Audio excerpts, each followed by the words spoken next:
No, I want to do whatever I want, whatever that happens to be in the moment. So I probably don't want to do like nothing and sit at home. I'm sure I'll always do everything or do something, but I always want to have the choice. Like I hate the idea of being stuck and having to go to work and having to hate your life or hate your boss because you have to pay your bills. So I want the option there, and I want to be my own boss, I guess, which I kind of am now. The Aussie Fire podcast is a collaboration between Strong Money Australia and Pearler, Australia's favourite boring long-term investing platform. Join our hosts, Dave from Strong Money Australia and Hayden from Pearler, as they discuss all things financial independence. At Aussie Fire, we're big fans of sharing experiences and talking about money. However, please note that any advice is general and does not consider your financial situation, needs, or objectives. Consider whether it's appropriate for you, and if in doubt, speak to a licensed financial advisor. Hey everyone, welcome back to the Aussie Fire podcast. Today we've actually got a special guest for you. We've got Natasha Etchman, and she's joining us today. And you probably know her actually from her content on her channels Tash Invest. So she's got huge followings on TikTok and Instagram. So we're going to be unpacking her life actually before she started content. So we're going to be talking to her about her early years of wealth building, because I find those quite impressive. And we're going to be unpacking what she learned early in those years and some of the lessons that she's taken away, and maybe some of the traps that she sees young people falling into as well. So thanks for joining us today, Tash. Thanks for having me. What a lovely intro. So obviously, you have a bit of a following online, but let's assume for our listeners that they really don't know much about you. And obviously you've got this kind of Instagram thing you've spent time on for a little while now, but really want to understand the Tash that, kind of left high school and got really motivated about building wealth and, getting interested in property and shares and all these kinds of things, which obviously inevitably influenced your current line of work. But my main question about it all is like, why? Why were you interested in that stuff? Because it's not normal, not in a bad way, but it's not normal for an 18-year-old to be like thinking really heavily about money. Why do you think you maybe got more motivated earlier on than a typical person? My parents were always really open about money, and they always openly discussed it in front of me, kind of like we were adults. So I always knew it was a thing, and I just liked doing well at stuff. And money is an easy thing to do well at when you're young and don't have many expenses. It was like a nice challenge to keep saving and trying to add more to it. It was just like fun to learn things. I also traveled a lot very early on. So it was that cycle of plan a trip, save for it, go on that trip, come back and do that again. So it was like lots of different things, but I think my parents and just, I don't know, it was just fun. In the early days, was it about fun and travel, and did it later become more about, I maybe don't want to work forever, I don't want to be a wage slave? Or was it kind of always like that from the beginning? I watched one of those like really old fire documentaries when I was like 16, where people were really frugal and having a horrible time. I don't remember which one it was, but it like looked miserable. And I was like, oh, that's so cool that you can like actually have your investments pay for everything that you want to do. So I liked the idea of it, but I kind of just jumped between all the different things. Yeah, okay. What was like the very first thing you did to try and did you try and spend less, or did you try and earn more? Was like one of those more gravitating to you at the start? Definitely earning more, because I've always been a saver. My parents always set us up with like money boxes and bank accounts, and they used to actually put our savings towards their offset accounts when we were kids as well. So we got to figure out how that worked really early on. So I was always trying to figure out how to earn more.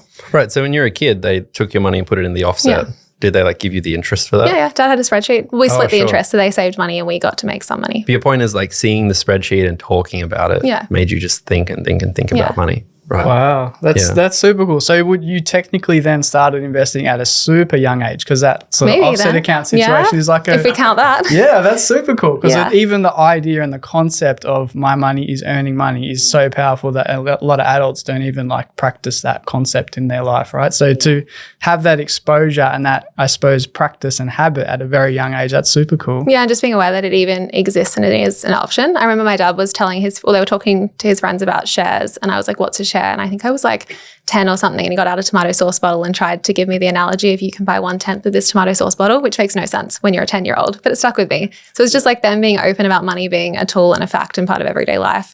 And I watched my parents fight about money and negotiate about money, but it was all just, this is a fact and something we have to deal with, which I think is really helpful. So were the earlier years where you started working and started saving, were those goals mostly consumption focused, or was it always a balance of saving and spending at the same time, where you were starting to funnel money into things like ETFs or something? When did that sort of begin? I bought my first ETF when I was 18. Dad told me which one to buy and told me to set up the platform, and said Warren Buffett suggested his wife invest in IPV or the S&P 500 or whatever it was. So that was from him.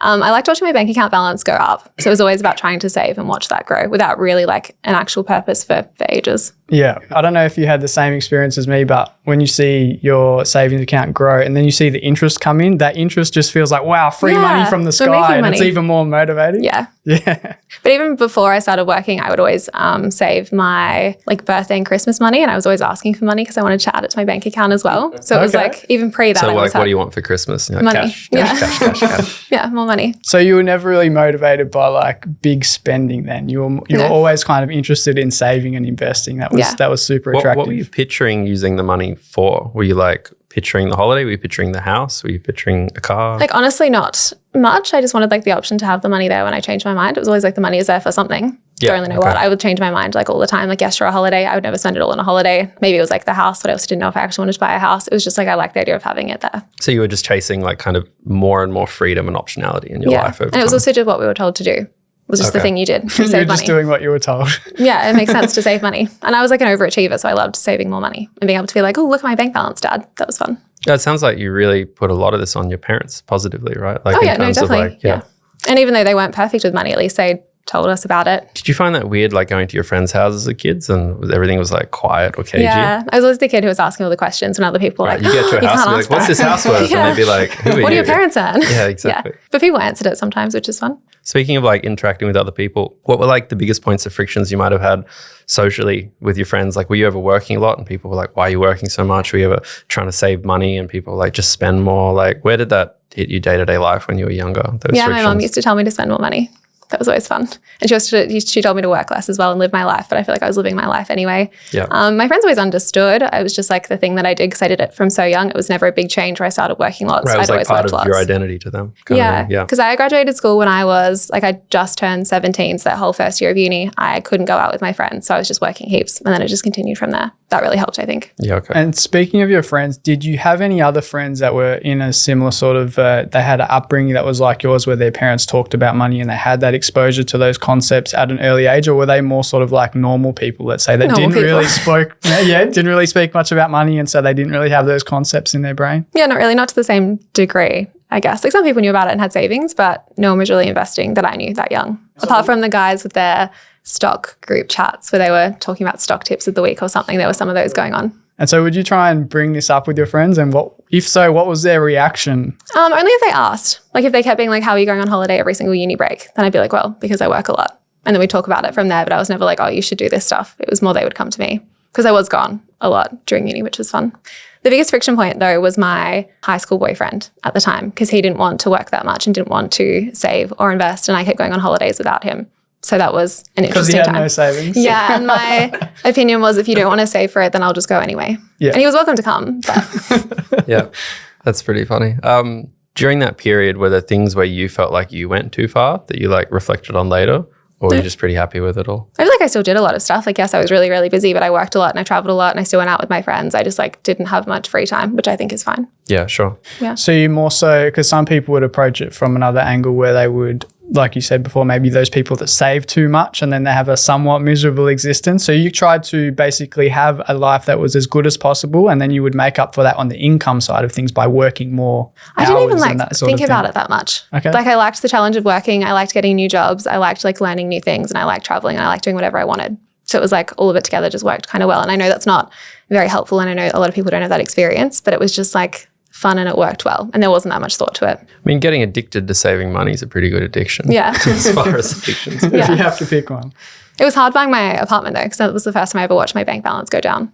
That was so very demotivating. when did that happen? Because you bought that, were you 19 when you bought that? No, like 22. It was 2020. Okay, so that came a bit later. Yeah. Yeah. Was that something that you had in mind at a very young age that you wanted to be able to buy a place as soon as possible? Or is it just a case of you got interested in it and then you just save for it after that? Yeah, I always knew I was going to save for a property at some point because that's what my parents did and that's just like the path you take, I guess, in my family. That was what was encouraged. I didn't know when I wanted to buy. I went to a home open and really liked it and then put an offer in and bought it, which was fun. It wasn't super planned out. I'm glad it worked out really well in the end. But I kind of had it sitting there just ready for something like that in case. So like when you do these things as well, when you think about the future, Are you picturing a future where I'm like, I don't have to work anymore and I can be like Dave and just kind of like really relax and enjoy it? Or is it more just like, I do just kind of want to keep working more and more and more, and it's just wealth building for the sake of wealth building and just doing cooler and cooler things? No, I want to do whatever I want, whatever that happens to be in the moment. So I probably don't want to do like nothing and sit at home. I'm sure I'll always do everything or do something, but I always want to have the choice. Like I hate the idea of being stuck and having to go to work and having to hate your life or hate your boss because you have to pay your bills. So I want the option there, and I want to be my own boss, I guess, which I kind of am now. But it's not really like retire early vibes. So you're kind of like Dave with a lot of energy. Like Dave loves like a really chill simple, lifestyle. not doing too much, you know? Yeah. And you're very energetic and you like love and learning and curious and stuff like that. But does it feel pretty similar to you in that regard? Like that was your motivation. I just want to do my own thing. Yeah, there's a lot of similarities. It's basically a freedom focused lifestyle where you can do anything you want, but it's built on a pillar of freedom first, and everything's kind of optional after that. Yeah. And if you change your mind, you can just change your mind. Yeah. Yeah. I think that's important because a lot of our episodes, we do kind of talk about FI in this context of like, it's about getting past doing all the things and being able to like tone down a bit. And I love the energy you bring to it, which is just like, I love doing things. I'm going to keep doing things. I'm always going to do things. I just want to make sure they're on my terms and not other people's terms. Do you feel like you're that far away from it now then? Because you've got a fair bit of flexibility or freedom in what you're doing now, right? Because it's mostly self-selected activities. Yes. I have like built myself another 9-to-5 job recently, which has been interesting. But yeah, no, it's mostly, I can kind of do whatever I want, which has been really cool and brings new challenges, of course, but it's mostly been good. If you exclude the like investing in yourself part, which is like the small business aspect of your life, it's always been kind of ETFs or property where a lot of your wealth's been. How's your relationship with that changed over the years? Like, did you skew more property at the start and then less, or has it always been the same? And like, where do you balance those two? It's been more shares, and I wish you could just invest in shares and not buy property. But unfortunately, the property is just doing so well and the leverage has been really good. So I think I'm skewing more towards property now, but I do like the idea of shares more, but it's always been both. And what's the appeal of property? Is it just the growth with the leverage? Yeah, being able to borrow so much at such a cheap interest rate compared to shares. You just can't do the same thing. Because one thing I tell people a lot is like, I tell people I'm reluctantly interested in property. Yeah. You know, and I'm like, if there was a way where someone would give me like a 5x multiplier on my cash for 5.5%. Yeah, I would do that buy too. ETFs. Yeah, sure. Properties are a little bit annoying, but they've just done so well recently. Yeah. So I agree. I'm a bit reluctantly pro-property as well. We've talked about properties before. Do you have a strategy where you try and look at like larger properties, or do you think is it like more smaller properties work well for you? Whatever works at the time and what I can afford. So I bought the apartment in Perth in 2020 because I didn't want a massive mortgage. I thought about buying a house, but I wanted to do all the random things I like to do as well. I ended up quitting my job and going to do a snow season straight after that. Sure. So I'm glad I didn't buy a house back then. But now I can afford to buy a house. So I bought a house in Brisbane last year. So it's kind of just like whatever I can comfortably afford personally first, and then I find what works. And that's an investment property, right? Yeah. You're not living in that. No, I'm not in Brisbane. I live in Melbourne. Yeah, sure. So how would you describe your investing strategy then, if you had to kind of pin it down? Is it mostly just focused on long-term wealth accumulation? Is there a mind towards cash flow at some point as well? Or is it just general wealth building? And is it like are you aiming for like a nice split between shares and property? Or do you think you will continue kind of leaning towards property for the leveraged growth, or? Yeah, I don't know. I guess we'll see is the really annoying answer, but it's changed. Like it changes every year. Initially it was like more shares and I wanted more shares and I wanted that $1 million invested, but now it's been more property and I'm sure it will change again next year. Like the goal is to build as much as possible and then of course convert some of that to income producing assets. But my life has changed so much in the past 5 years. I can't imagine how it will change in like 10, 15, 20 years. And I like the idea of just moving forward in the general direction rather than like, here's my exact plan. I'm not going to change my mind. Yeah, it's interesting because when people make these long-term wealth plans and FI plans and all the rest of it, they kind of assume that things will not change whatsoever. Yeah, which is crazy. Life changes so much. Well, what's your goal? What's your my big goal? End goal? I'm already there. I know, but like life, like what are you doing with your life now? Like, do you have goals? Do you want to be happy? I don't what think is the about goal now? I don't think about goals the way I used to. So a goal is you spend a lot of time focusing on the end point of what you're trying to get to, and that can disturb what you're doing. And you are there meantime. now. So what is? Yeah, so that was my major goal. So my focus is just to enjoy life and make it to bedtime. Spend time doing the things that I find meaningful in each week and each year, right? So just finding work that I find enjoyable and that contributes to the world in a positive way, and doing activities that I like and things like that. So I don't have like in 5 years I want to get to XYZ, because that becomes very specific and very arbitrary, and people tend to focus on that to the exclusion of all else.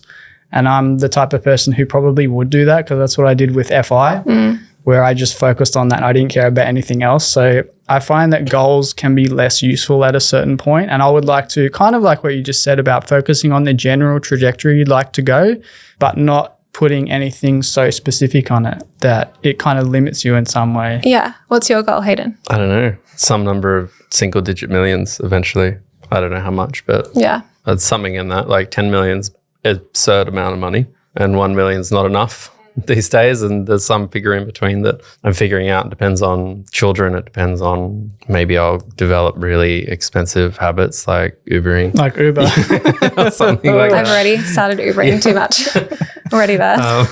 One thing that's interested me so much about you, because obviously I don't know a lot about your background. I've just seen like the random news articles that get recirculated because we've been connected for a while, right? Like I remembered vaguely an article about you buying a house when you were 22 because some news reporter thought it was a fun story. The at the Daily time. Mail. People Yeah. love talking about housing, right? You've obviously done like these really cool things, and a lot of it comes from like who you are and your family, but it comes from this like passion, hard work, right? It's not like, the money's just appeared in any large capacity. But we also live in Australia, and there's like a lot of tall poppy stuff in Australia. And I'm really curious, like, have you experienced like much negativity on that path? Like particularly if you're in the Daily Mail, I imagine, are people just assuming that these things are like handed to you, or that like, and how do you deal with that? Because obviously the people criticizing you on average are going to be lazier than you, right? Like just by virtue of the fact that you're clearly like an above average person of effort.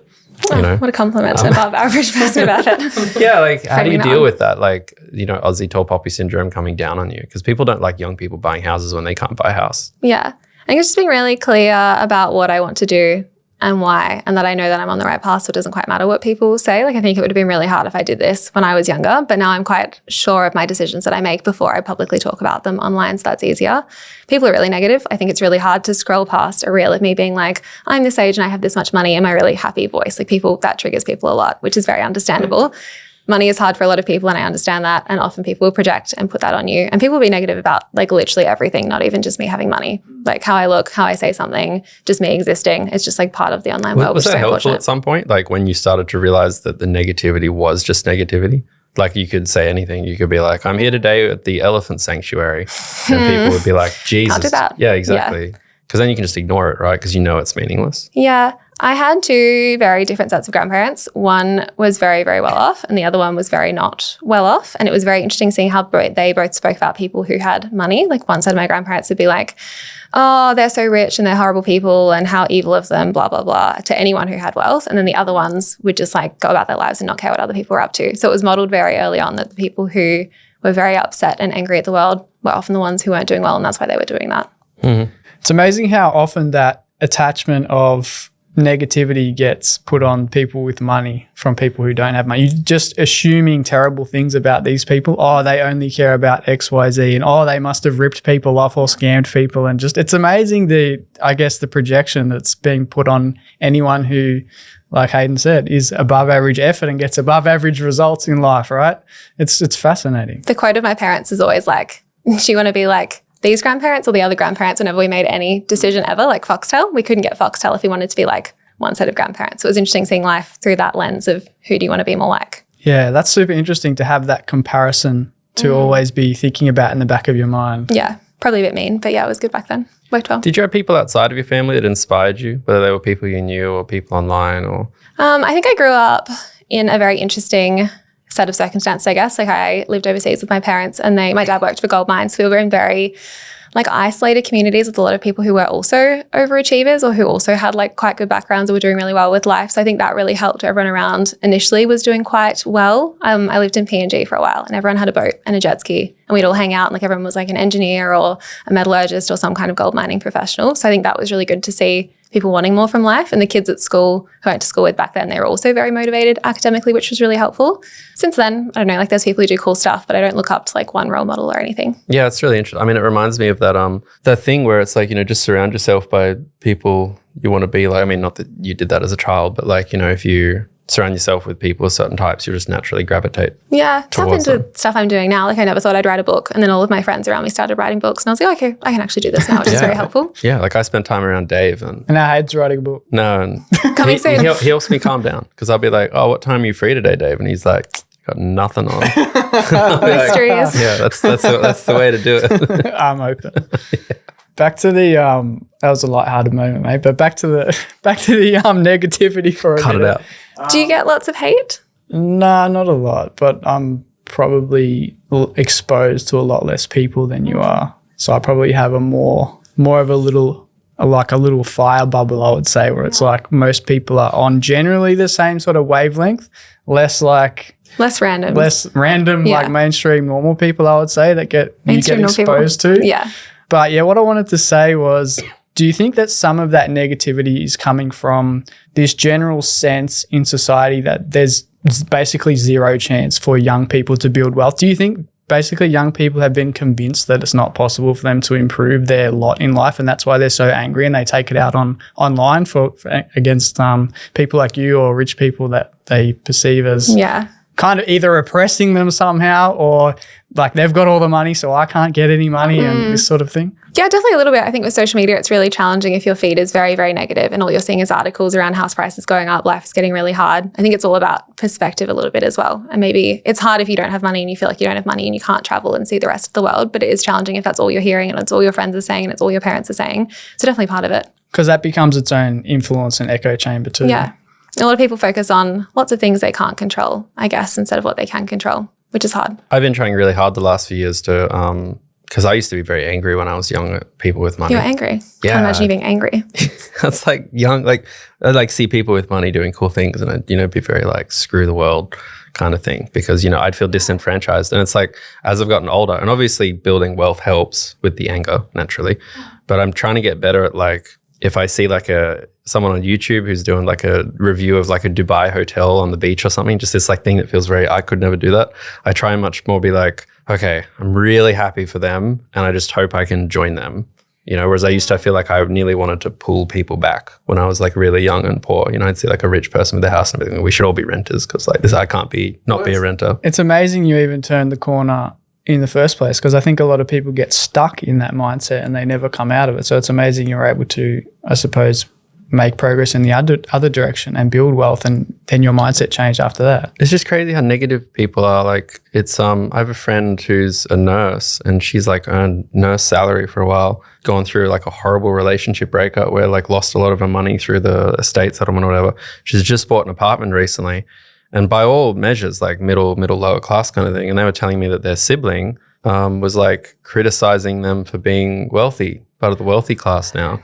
And it reminds me, like, anyone will bring anyone down. And like by all definition, that's a pretty normal person. That's crazy.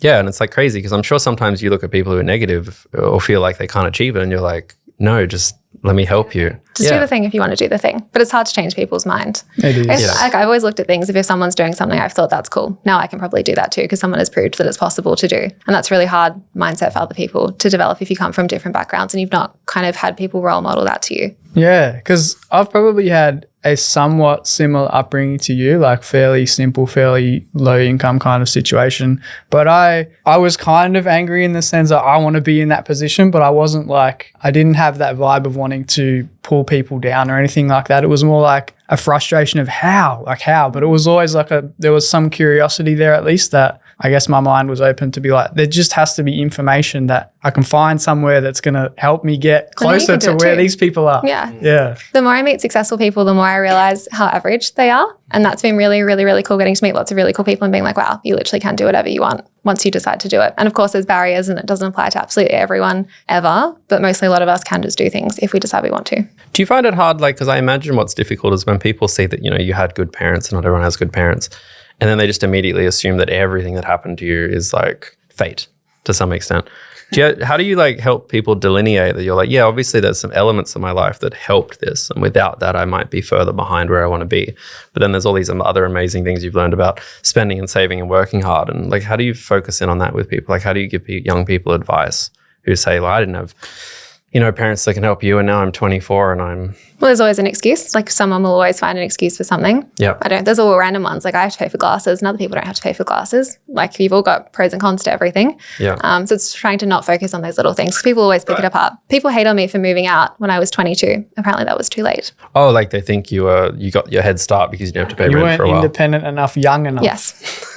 22, that's interesting. Yeah. So Wow. it's like someone will always find something to be upset about. And if they choose to do that, that's completely fine. But I think we have to acknowledge that usually most people who follow me are in Australia and have had some kind of levels of privilege and have access to some things that can help them. It's just up to them whether or not they decide they want to take that. And it's about picking whichever excuse they pick. Like, oh, easy for you because insert excuse here. For me, Yeah. XYZ, you know? And my sister isn't anywhere the same as me with money. So we've had the same upbringing and it doesn't always mean that you will get ahead as easily, I guess. Of course, it's like I acknowledge the privilege of having parents who discuss that stuff with me. There was problems with it sometimes, but overall it was very positive. I had a similar thing with my parents. I actually credit my mum quite a lot for talking to me about money. And I think it's similar, like it's like 95% great and then 5% of the time it's quite a lot. You know, like I remember one time I come home and she'd be like really stressed and she'd be like, look at the mortgage balance. This is really bad. And I'd be like, oh, fuck. That's a lot of money. I was like, that is really bad. Yeah. And I'd be like, I was going to play video games and now I'm stressed. But like most of the time it's, and I think this is the thing is like so many parents out there, and I guess we're talking to a lot of younger people. It's like, as Tash and I would say, it's like talk to your kids about money. Because like what you forget is like they need the context of everything you do. You know, like if your parents buy a nice car, if you know how much the car costs and you know how much money they have, it helps you understand it. Because if your parents are poor and they buy a nice car for right or wrong, you like understand that it was a big purchase. And even if it's like hearing the decision-making process is really cool. Mum is very risk averse and dad is very impulsive and likes to take risks. So watching them have those conversations was very, that's very, the very arguments interesting. you're referring to. Yeah, before, and dad making his spreadsheets and mum being like, I don't want to see another decision matrix ever again. It was good times. Because the decision-making process, that's the powerful part. It's not like, Yeah, oh, my parents did X, Y, Z. It's why did my parents do X, Y, Z? It's the context of the decision. And what was the that's consequence of doing the decision It later could on? be about groceries. Doesn't need to be about Yeah. a car. Yeah, happy about exactly. grocery shit still. Dad loves to buy whatever he wants now. Yeah, like do we buy the home brand cheese or not home brand cheese, and just watching your parents talk about that's pretty cool. And then dad being like, I've got a new investment idea. And mum being like, oh my God, no, not another one. Watching him explain stuff to her was really interesting as well, because she is very afraid until she knows or really understands something. So watching him try and go through that process with her and like understanding it takes her a few weeks to digest things properly and to really come around to stuff was also a good learning lesson, because I am also very, very impulsive and I know other people aren't like that. Yeah, sure. That's really interesting. Are you impulsive with your spending? No, I'm not opposite. I'll probably take a long time to make a decision. Really? Yeah, I think so. I can take a long time sometimes. It's like all or nothing, where I'll procrastinate it forever or I'll just make it really quickly and be done with it. Yeah, it depends what it is, I guess. Are you the type that'll like procrastinate making a decision about money until you get so over procrastinating, then you just like impulse buy, or is it more just based on a decision? Like you might spend an hour thinking about dinner, but then you'll go and just like be like, no, I'm just going to buy this. Yeah, I'll research something for a year and then I'll walk past it and be like, okay, I'll buy it today. I've decided finally.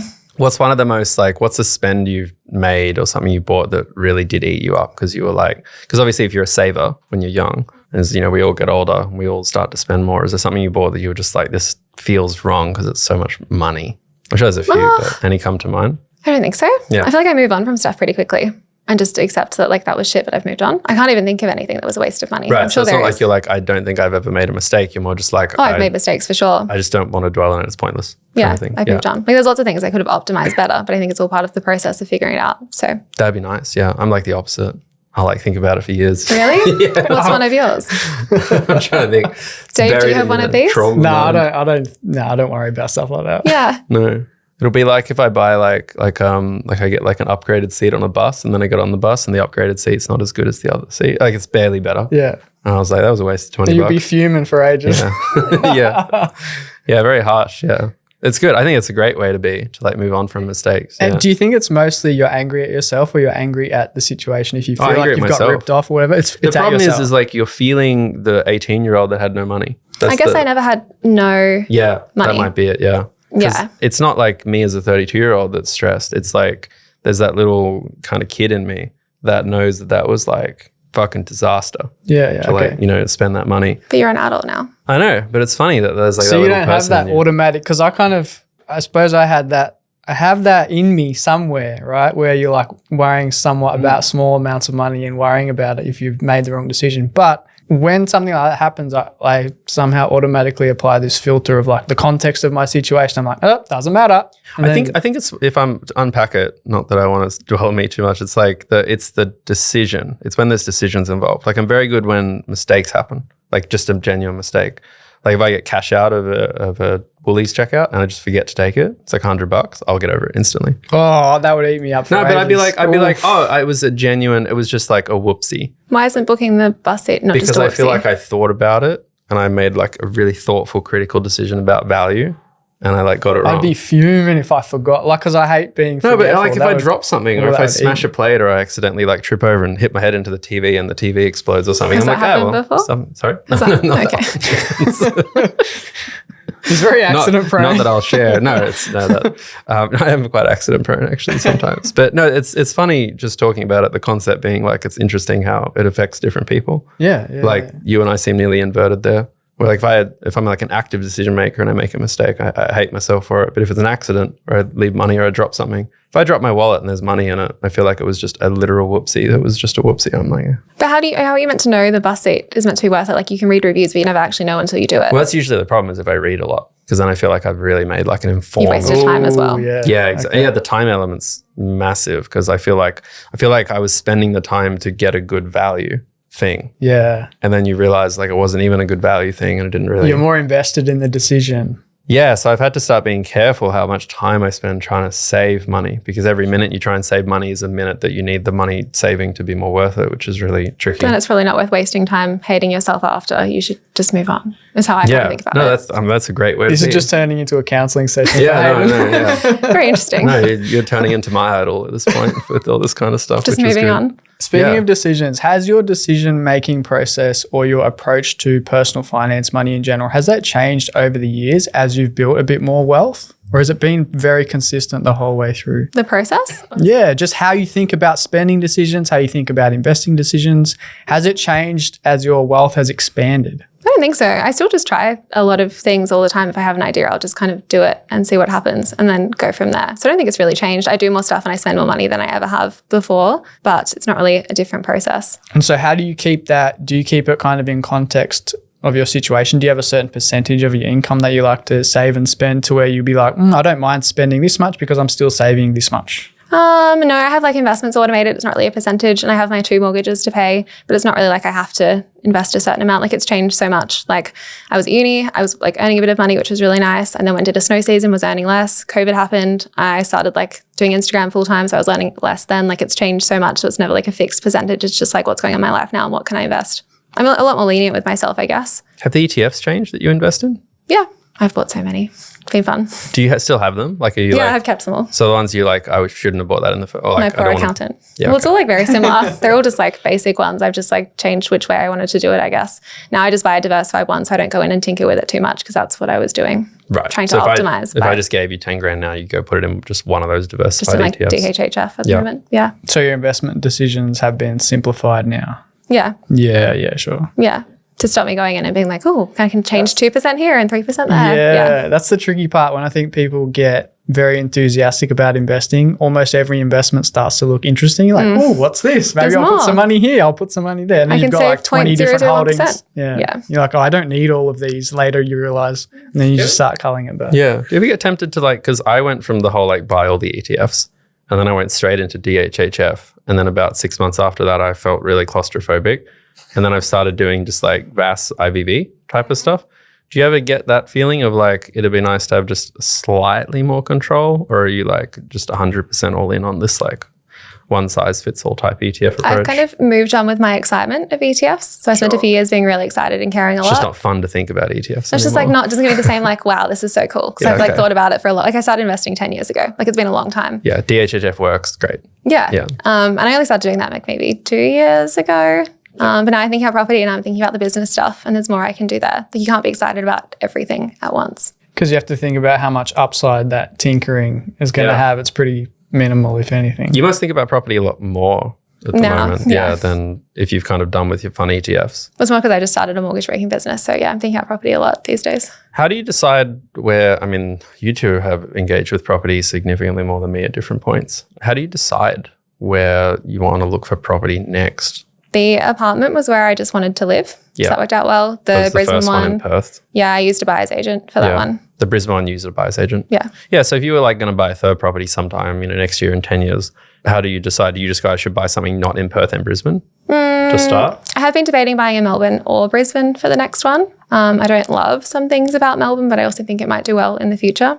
So it's kind of just like looking at the whole property market. Where and do you seeing get how that information from? just paying attention to what things are selling for, how much a certain area has gone up, how it's comparing to the rest of Australia. Like it's insane that Perth and Brisbane is going to overtake Melbourne property prices, or Brisbane already has. Like that's crazy and doesn't make sense in my head. It'll have to like come back around again. And that's not the most educated overall statement ever, but No, it's one thing Dave said to me that's really like rested with me is you said something along the lines of like over a 50-year period in Australia, he believes that everything will perform roughly Similar, like within the realm of proportionally to where they are, and is that a similar kind of view you might have in terms of like if you're like Melbourne's lagging behind, you're like, well, it's not like Melbourne's like shitter than Brisbane in some like in a permanent, fundamentally broken way. Not forever, like the next 100 years. It's not because some cities just get too cheap relative to the other cities, and it stops making sense. I read an article once that like I was like a foreigner, and they said Australians are really weird how they compare cities in Australia because they're all the fucking same. They're like, I'm from, I'm like New York, San Francisco, LA. Like they're all very different cities.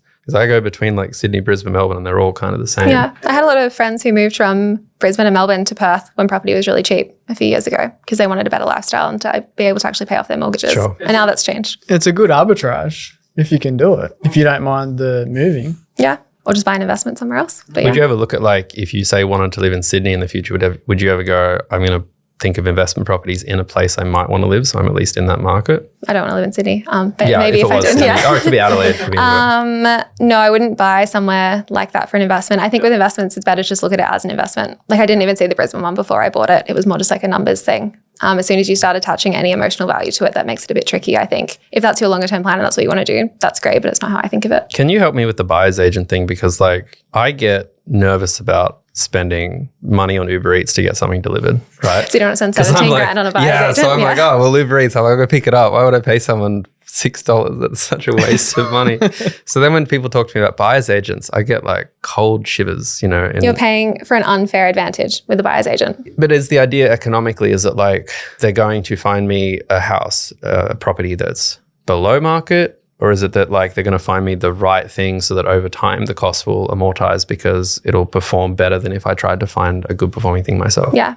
They saved me time. I signed up with them and then signed the contract to buy it 24 hours later, which is really quick. That must have been a roller coaster. It was just like I made the decision and they're like, here's one you can have. Someone else, it was for one of their other clients, but they dropped out because there was like 10 grand worth of repairs that they had to do. So they negotiated a cheaper price and then offered it to me. And I just said, yeah, cool. That works well. Right. Yeah. Is it something you would then just pretty much use in perpetuity in the future? Like a buyer's agent? I think so, because it takes a lot of time to research things, especially if you're not in the city that you want to buy. I like it not being an emotional thing. I like other people doing the research and I like the speed that you can do it at. I bought it for like $820 and it's worth like $970 now. And I bought it in May. So that's well worth the 17 grand I spent on it. The buyer's agent anyway. Was it 17? The buyer's agent, yeah. I thought you said 70. Sorry. No, 17. 17 for the buyer's agent. That's not too bad. There are buyer's agents that charge 40 grand as a minimum, which I think has gone too far. Wow. I thought it was usually percentage, like a 2% sort of thing, like a selling agent. Yeah, some do. They charge like a minimum regardless of whether you buy it or not, right? Usually some kind of like... Oh, there's like an engagement fee. I think there's the ones I used was like a 3 grand engagement fee and then they'll try really hard to find you a property. But if you're a difficult client who says no to everything, then they'll keep it after a certain time frame. Sure. Yeah, that makes sense. And it's just a lot of agents want to work with buyer's agents because it's really easy to sell a bulk amount of properties to one professional rather than dealing with lots of different buyers. So I think it's actually quite unfair for people who don't have buyer's agents at the moment and it's going to get worse. You rent at the moment and you obviously have the money to buy somewhere, not outright, but at least to buy somewhere and live in it. How do you decide between like owner-occupier with your own life and renting at the moment? I don't know where I want to live long term yet. Sure. Yeah. I don't want to live in Melbourne for a while, so I don't want to buy in Melbourne. Right. So it's just the change fee of owner-occupiers like high. Even the house we live in, we rent it for $950 and I split it with someone. But it's like worth 1.5 million or something. And I wouldn't spend that much for that house. Yeah. Yeah. Because it tends to be like the higher the level you go in price point, the lower the yields are. So then the better value it is to actually rent if you can afford to rent higher price properties. I think people just overthink some of this stuff too much as well. I think it's just like, what do you actually want to do? And then how do you do it? Rather than like, what's the best math equation ever? It's like, do you want to live somewhere and move around all the time? Do you want to live in one spot? And then go from there.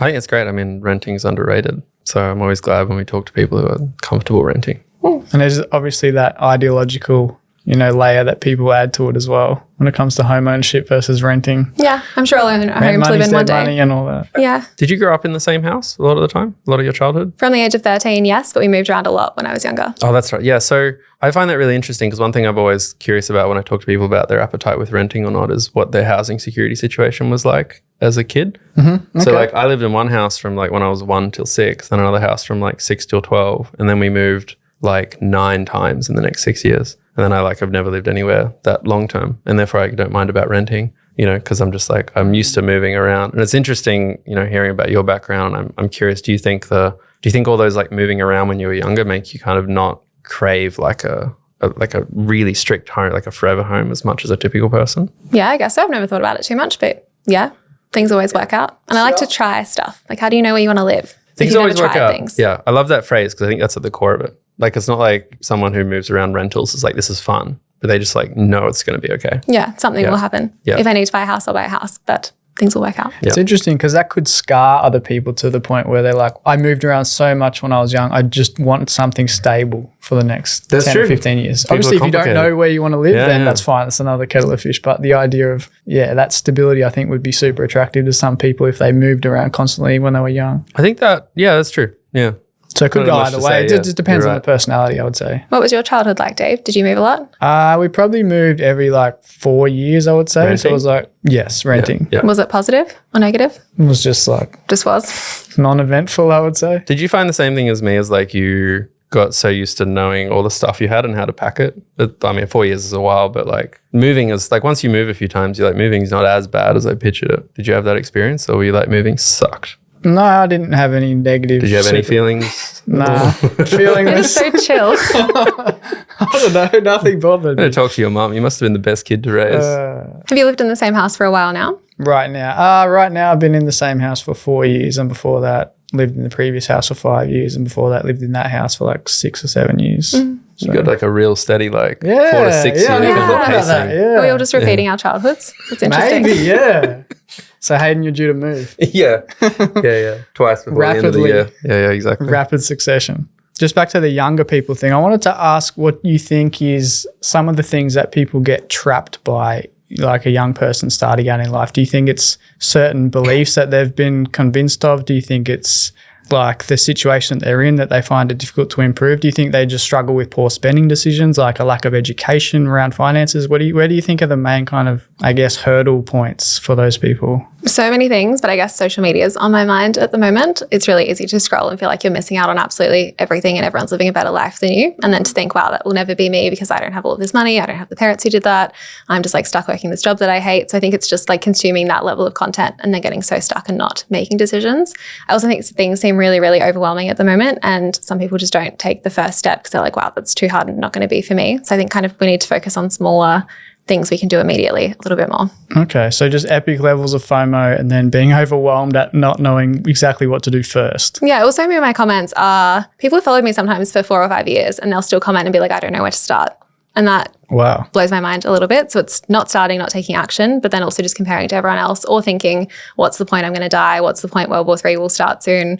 What's the point the world's falling apart? Because the FOMO thing is quite interesting because not only does that then encourage them or give them this idea that they should try and do all these things and spend all their money rapidly to try and enjoy their life like other people are enjoying their life, but then they're also convinced of there not being hope for them to have wealth in the future as well. So they're kind of, psychologically affected in 2 different ways that are detrimental to their long-term freedom and wealth. And then if you scroll a lot, I've done this a lot as well, you're too exhausted to think your own thoughts and make your own decisions and to be really sure about what you want to do. Because your mind's just so polluted with shit that you've seen. You're just so busy. You've gone to work, you've done all this stuff, you tried to be social, you've tried to sort out your life, and then you sit there and scroll for 3 hours. And then you go to bed and then you do it all over again. You're stressing him out.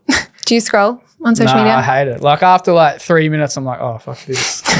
Because not only is it thousands of people are jealous of you right now. But it's a choice. Do you scroll, Hayden? Yeah. Well, it is a choice, but so there you go. The thing, you have a powerful mind, Dave. Because the feeling is the scary thing is when I don't know, people listening, I'm sure you might be able to relate to this. You scroll and you're like, I'm going to stop scrolling. And in your brain, you picture yourself stopping scrolling and you like think you're turning your phone off and then you suddenly realize it's been 3 minutes and you're still scrolling. Yeah, or half an hour later and you're down a rabbit hole, like reading about the Titanic or something. Yeah. Yeah, it's like I don't think like a lot of people scrolling are like, I should stop scrolling. And like I think are actively trying to make the choice to stop scrolling while they're scrolling. Yeah. It's like an addiction. Your hand's not doing it. Yeah. To some extent. And ads are getting way too good as well. Recently, I've just noticed how easy it is for people to try and sell me something and they know way too much about me. So that's also really hard. I'm finding that too. My relationship, I'm feeling more positive about ads over time because I get an ad and I'm like, oh, that's useful. I want that. Yeah, whereas when I was a kid, they'd be like, sell me a mattress. And I'd be like, what the hell? Yeah. I want a mattress. That's kind of problematic, isn't it? It's very Because problematic. you can't differentiate what's an ad and what's content. You know it's an ad, but it's just so perfectly timed that they figured out exactly what you want when you want it. They're like, wow, they've made it so easy for me. Yeah, phone's listening. They know too much about us. Yeah. They're listening now. Do you compare yourself to people ever?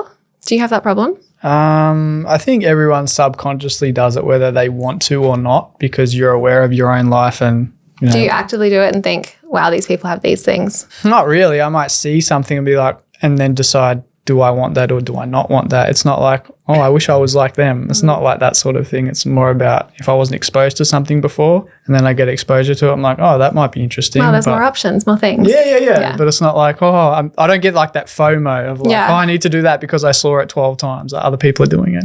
So not really. How about you? No, not. I'm kind of the same where I'm like, oh, more ideas, more things for me to try, which is exciting. I don't really feel FOMO in that way. I feel it with my friends sometimes where I'm like, oh, I wish I could go do that thing with them. I guess living across multiple cities, I've got friends all over Australia. So that I get FOMO from sometimes, but not with like people living different lives because I'm just like, okay, cool. I might try that too if I want to. Yeah, sure. Is there anything that you would do differently if you went back to 18-year-old Tash? No, I don't think so because otherwise I don't, like ending up here was very random and I made a lot of random decisions which got me to this point. So I don't think I want to go back and change anything and risk it not working out how it did. There's lots of things I could have done slightly better probably in hindsight, but no, I think it all worked out well. So what's one of those things that you might have done slightly better? Not failed a unit at uni, which set me on the path of taking 8 years to finish my 4-year degree. That was fun. That was because I worked a lot and did other stuff as well. So it all worked out in the end. Could have bought more Bitcoin, could have bought a bigger property, could have invested more in shares, could have done all that kind of stuff. So more like hindsight stuff then. Yeah. Is that what you mean? Yeah.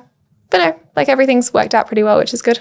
What do you like, just from your experience, what do you think is one of the biggest things people spend money on that they could probably cut down on day to day? Like I still think people spend a lot of money on cars. And I'm just like, that is one of the easiest ways to save money, basically. Where they live, probably. There's lots of ways to hack that if you really want to, like doing a snow season. I got to live for free and eat for free. That was really fun. There's lots of OT jobs where you can go and get free housing. So there's definitely ways you can hack that for a lot of people, not everyone. Probably food, watching how much some people spend on food. But I don't want to generalize too much because it always depends. As in eating out or groceries? All of it. All of it, yeah. Some grocery hauls I've seen are wild on TikTok. There was this couple who was spending $5,000 a month on groceries. Like, I don't know what you're buying for that. That's really impressive. Yeah, that's terrifying. Yeah. I love you talking about the volunteering thing, or like the not volunteering, but kind of propelling yourself in either a volunteer or pay capacity into something you want to do. And maybe it's not leisurely, but at least it's interesting. A good example might be like someone who works on, Sydney has our fireworks every year, very fancy and stuff. And like, I'm sure there's lots of volunteers they need to help, run ticket booths and things like that. And like, rather than spending, hundreds of dollars and going and getting, a boat or some really fancy hotel room, you can just like try and do some work that evening. And then you get to watch the fireworks at the front, with all the other volunteers or something like that, And I think that's a really cool thing I don't often talk about in the podcast, is just like injecting yourself. One of my best experiences in my life was I used to love solar cars. And there was a solar car race from Pretoria through Johannesburg out to Cape Town in South Africa. And they were just like, as long as you fly here, we'll like look after you for 2 weeks and pay for everything. And you like travel with the event. And I was like, I got like basically like a 2-week tour across South Africa that was like really safe. And all I had to spend was the flights there. And it's like, that's crazy. That was like one of the best like dollar per whatever experiences. And it's like the snow season and stuff. It's like just putting yourself in these things. I think a lot of people avoid that because they're scared that if it has any kind of inclination to work or obligation, then it's not true enjoyment or not like a true experience. Sometimes, sure. I did that when I love diving, and diving's very expensive. So I became a dive master so then I could work and get paid to go diving, which has its challenges and can be quite tough. It's not perfect. But it's like, great. Yeah, exactly. It's like at least half of it, and it's like way less than... And you get to learn things while you do it. Yeah, exactly. Everyone should just do more things, I think, that they want to do. Just try more things. Yeah, try more things. That's the motto. So in terms of where you are now and what you're focusing on, you did say you want to get to a point in the future where you have more like financial independence is the goal and sort of this freedom-based lifestyle is the goal. Do you see yourself wanting to get to that sort of stage in like the next 5 years, or is it more like a 10-year thing? Are you just focusing on your content and your business for the next 5 years? Do you see yourself like weaning yourself away from that anytime soon? From or content? Like, yes. yeah, That would be content nice. and the business side of things. Yeah. Yeah, I started a mortgage broking business in January, and I started researching it kind of last year because I was a bit sick of doing sponsored content. So the goal now is to move away from making money from sponsored content to the business not needing me hopefully soon. So the goal is to just like get that being really profitable without me in the next year or two. And then from there, I haven't thought that much further ahead. I was just going to ask, what would you like to do with your extra free time? You haven't thought too much about that? Well, I just do the things as I want to do them usually. Like, of course, I'd like to travel more, but I still travel. It's not like I don't.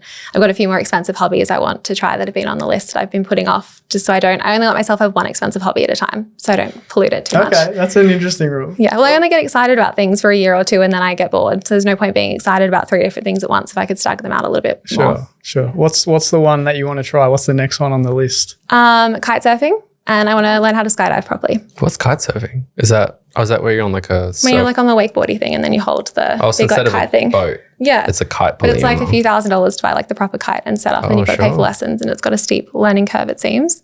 My hobbies in the past have been like diving, and I got really into wakeboarding, and then I got into free diving, like all of that kind of stuff. And wakeboarding is kind of expensive. I like kite surfing. Sounds like it's for introverts. Don't have to have that boat Just you. person Yeah. in front of you dragging And you Perth along. is very windy. It's pretty good here. That's pretty cool. Next time you come to Perth, mate. Yeah, kite surfing. But then you have to go in the ocean. Yes. What's wrong with that? Hayden doesn't go in the ocean? People at the beach. Okay. I grew up in a small beach town, so the beach for me was like minimum 20 meters from everyone. Perth is like So I that don't though. swim in Sydney. Yeah, Perth's okay. I like Perth. Yeah, Sydney's a mess. Sydney's a lot. Yeah. I went to wouldn't- Bondi once and I had like a panic attack. Once ever, Yeah, but never oof. again. Yeah, and I've only like swam in Bondi. Actually, I went to Bondi a second time, but it was at 5 a.m.